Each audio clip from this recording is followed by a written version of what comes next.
Hi everyone, welcome to my channel.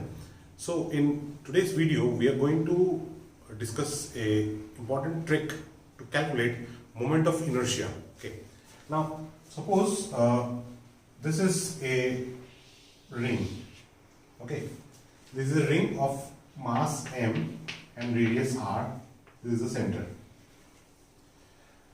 Now this is the axis passing through the center of the ring, and it is perpendicular to the plane of the ring. So ring is like this and this is the axis. Okay. Now along this axis we know that the moment of inertia I, it is equal to mr square.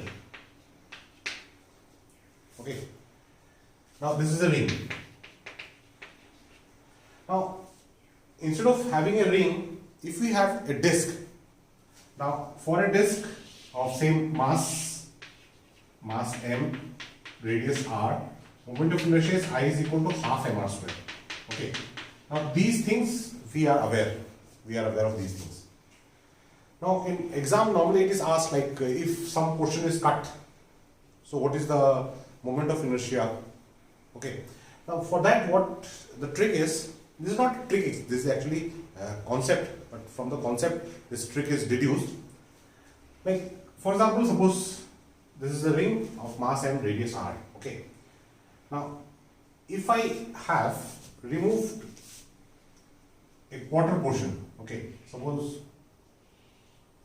only quarter portion is left, this part is removed. Okay, this entire part is removed. Okay, and we have only this quarter portion. Okay. Now, if this quarter portion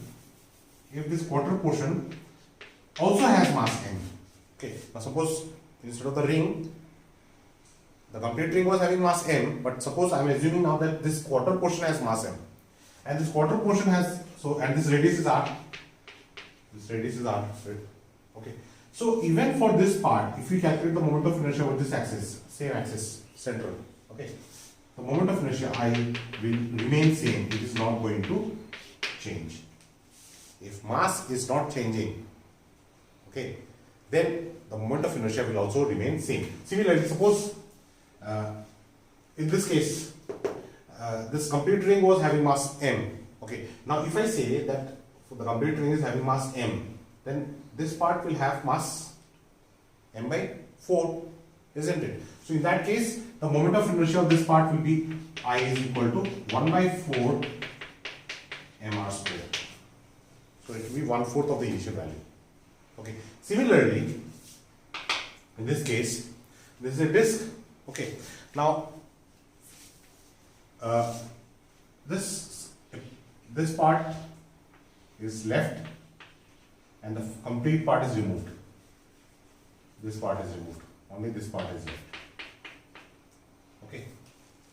So if the original part is having mass m, so this part, if this is the quarter part, okay, then again the mass will be m by 4. Okay. So again the moment of inertia will be 1/4 of the initial value. So in this case it will be I is equal to 1 by 8 mr square. Okay. But in case this portion also has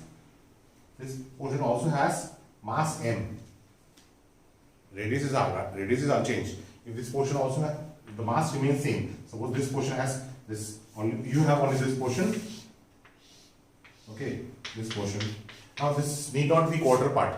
Okay, any portion of a disc. Okay, and this is perpendicular to the plane.